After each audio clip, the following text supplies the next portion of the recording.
I'm here today with her football hub at the Ramada in Solihull. I'm here today to talk to Sian Rogers about her development throughout her career and also her time with Aston Villa and England under-20s. Let's go and speak to her.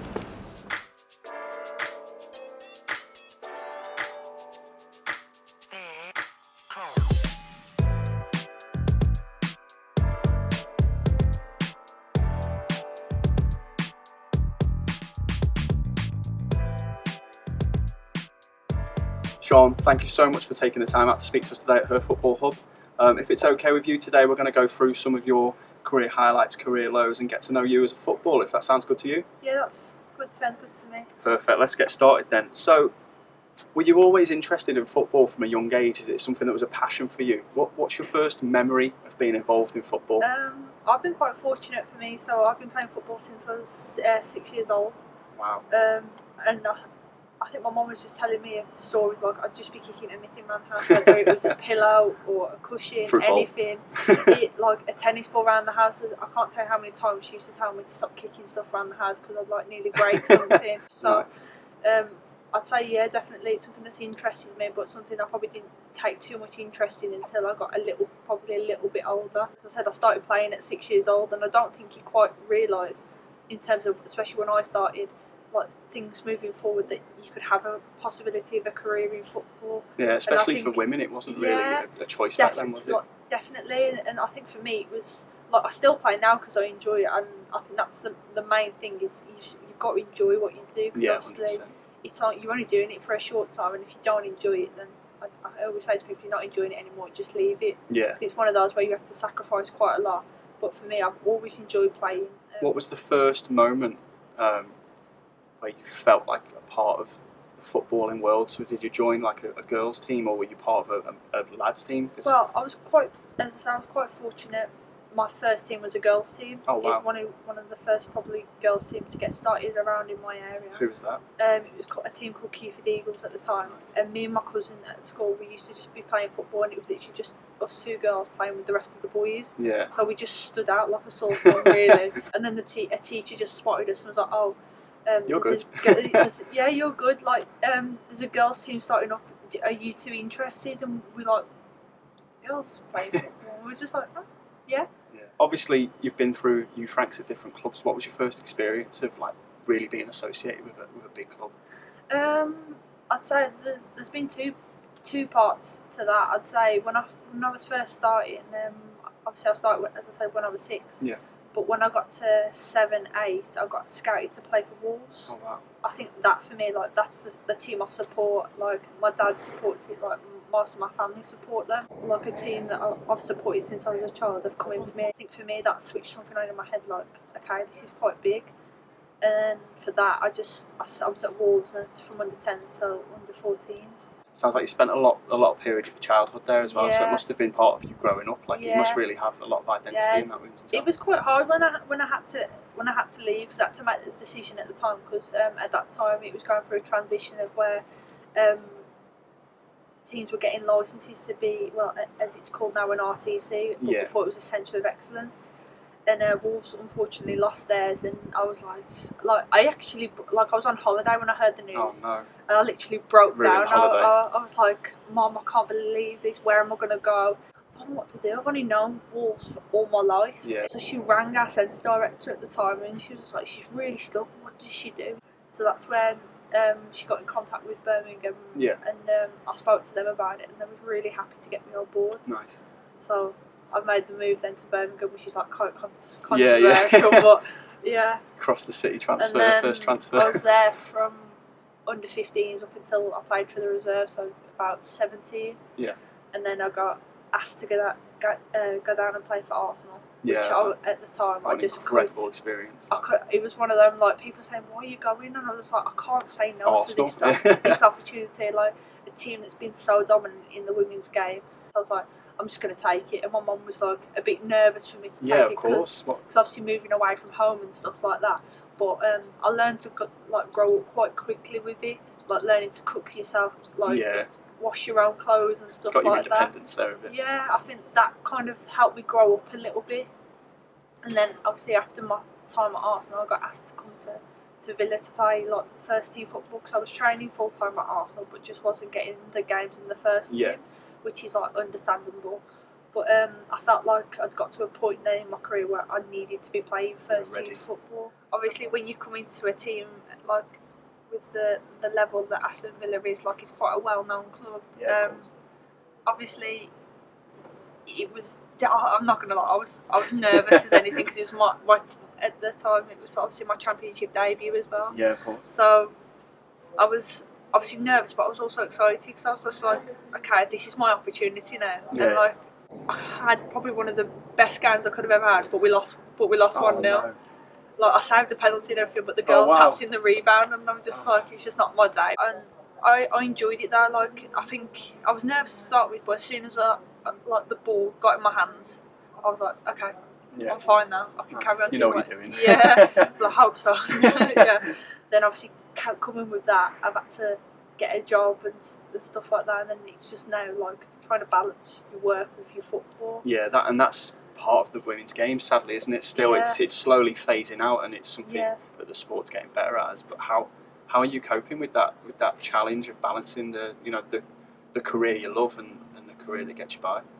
I'm quite fortunate with my job that it's really flexible in terms of being able to, like, especially if we've got away games midweek, being able to finish work early and then obviously go to the games, or if I need days off for whatever reason, I'm quite flexible at that, because I work at Wolves in the foundation, and works quite nicely, because it's still in terms of like football related, but it's going into schools, and like obviously when you go into schools you meet young girls and even young boys that are like, oh miss, what do you do? And I was just like, oh, well, I play football. And I was like, oh really? I'm quite fortunate that both my job and obviously football's my job as well, but they both kind of merit each other, and like I do get a little bit of a break from when I go to work from football, because I also teach PE as well, so I can pick a different sport to teach. Yeah, exactly. Yeah, fresh it up a bit. Yeah. So obviously Aston Villa had a really good season last year. They're making great progress, and you know, it seems like it's just a matter of time before the club takes that next step. What's it like being part of a project that's going that well, that's got those kind of ambitions? For me, it's exciting, because in terms of it, there's no real pressure on us, because we're just going about our business quite quietly, in terms of we're just getting our head down and knowing that we've got to put the work in, especially on the pitch, to then merit the stuff being done off the pitch for us to be able to reach that next step. I think last season, I think to begin with, we was in the headlines for the wrong reason. I think in terms of how we finished the last season, kind of got brushed under the carpet, and people didn't realise how far we actually came. Yeah. I think the game that really I'd say 2 games that really highlighted that was when we played against West Ham in the quarterfinals of the FA Cup. We only lost 1-0. We probably could have drew the game and gone to extra time. Even there was times we probably could have scored the first goal. And I think one of the last games of the season against Tottenham as well, that I think for us showed a team that's just got promoted in early. That was like, that could have been us. That could be us next year. And I think a light switch went off in every single person in the team that day. We were gutted, like seeing like the look on all their faces knowing they got promoted. I think it was like, we want that. Yeah. And I think now more than ever, I think everyone's like, we want that now. Let's push. Let's keep pushing. Let's make people take note of Aston Villa Football Club for the right reasons.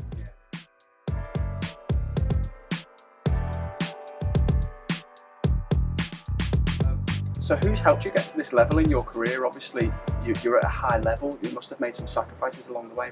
I'd definitely say my parents and my sister. In terms of sacrifices, she kind of took the back seat, my older sister did. Yeah. In terms of a lot of focus was put on me in terms of my football, but she was always so supportive, and she still is now. My mum, I've known especially when I was at Birmingham, when I was at Arsenal, if I needed to come back, she used to work down in London. Okay. So, and there was times where I was at Birmingham, I was training 8 till 10, and she'd be in London working, and then come straight from work and pick me up from football. In terms of that, and she, like, taking me to every single game, every single training session, making sure I was never late. I don't think I was ever late, really. And that, even though she was driving back from London and stuff like that. With my dad, just making sure that, like, when I got back from football, I've got food that's on the table for me. Coming to games when he could, because he used to coach himself at a girls' team, and he used to coach me when I was younger as well. So I think for them, like in terms of my mum driving them, but also my dad supporting me because he used to be a goalkeeper as well, so he used to understand what I'd go through in terms of if I made a mistake or if someone would say something to me, he'd be like the one I'd lean on in terms of the advice and stuff like that. Father-daughter's goalkeeper union. Yeah, definitely. I'd also say next gen sports as well, just in terms of them helping me with the off the pitch stuff as well as on the pitch stuff as well. And it's nice to have someone having your best interests and obviously with the same ambition as you and helping you get to that as well, which is a nice thing as well. And they're just supportive to try and get the best thing for you, which is, I'd say, the main thing. Yeah, of course.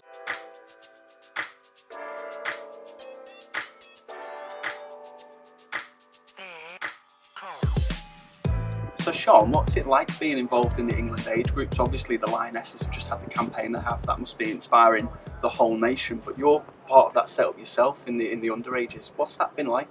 It's just been amazing, like it's been just crazy in terms of like the ups and the downs, and I've been to places I never thought I'd be able to go for or even think of going. Met some amazing people, been coached by some amazing coaches, and I've had some experiences that I'll carry with me. I never thought it was a thing in terms of being able to do when I was younger. Yeah. And then as I got older and I got my first call up, I was like, wait, there's youth age groups for England, especially for girls. And I was just like, okay. So obviously travelling with the underages of England, you get to see some amazing countries, some amazing stadiums and people. What's one of the highlights you can think of if you had to pick one out? I'd say mine would definitely be our under-17s campaign. We'd gone through phase 1 and then a lot of teams after that hadn't actually got past phase 1. So our first game was against Ireland. Unfortunately we lost 2-0 to them, and it was something I'd never experienced before in terms of such a hostile crowd.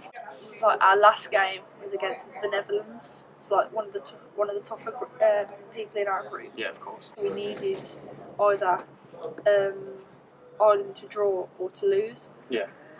So we're going, and we found that if they win, we have to win by like 6+ goals or something like that. We score.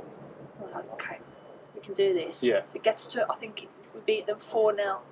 But we were just waiting. It's like we didn't know whether to celebrate or to start crying or something like that. Actually, I remember it as clear as day. Like we just heard one of our parents shout from the crowd, just shouting, "The game it ended in a draw," and like literally it was just absolutely just chaos. There's like people hugging each other. There's people jumping on the manager, and in the background you can see the Dutch players like in like floods of tears and like. I think that memory just sticks in my head so much because like we could have like been writ off, we could have writ ourselves off, but we was like the determination was there. And I think like a little bit of luck, which is sometimes what you need in football, came along as well. And for me, that was one of the best experiences like ever in terms of how we did it. The way you win it can definitely make it feel a lot more fulfilling.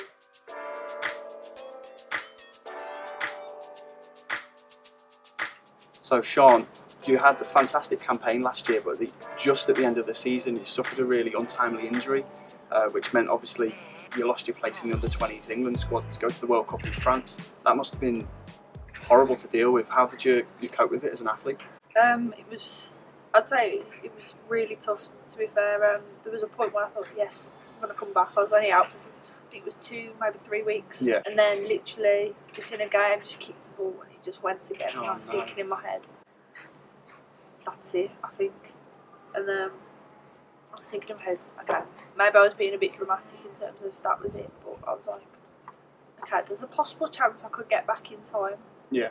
But it's all down to what it is to start with and how I react from it. I was fortunate enough to get fit again to go away on camp, but I was still getting a slight pain. And then finally I went for a scan and we figured out what it was, and it was just about getting back in time. But it got to the point where I still wasn't at full fitness, and obviously going into World Cup you want each one of your squad members to be fully fit.